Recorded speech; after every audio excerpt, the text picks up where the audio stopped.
Hello everyone! In this video, I'll show you how to fix command prompt not working or opening in Windows 11. So, let's get started. The first solution involves using Task Manager. Start by opening Task Manager. Click on the Start menu, type Task Manager and open it. Once Task Manager is open, click More Details to expand the view. Look for the process called Windows Command Process. If you find it, select it and click End Task to stop the process.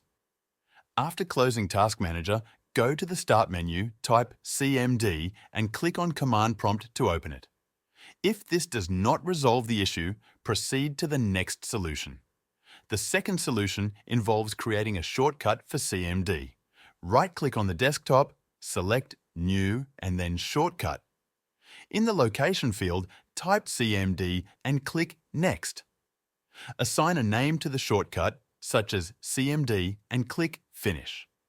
Once the shortcut is created, right-click on it, go to Properties, and under the Shortcut tab, click on Advanced. Check the box for Run as Administrator and click OK. Apply the changes by clicking OK again. Double-click the shortcut, click Yes when prompted, and the command prompt should open. If this method does not work, you can delete the shortcut and move on to the next solution.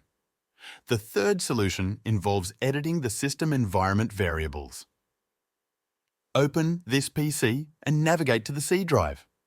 From there, go to the Windows folder and locate the SEYSWOW 64 inches folder.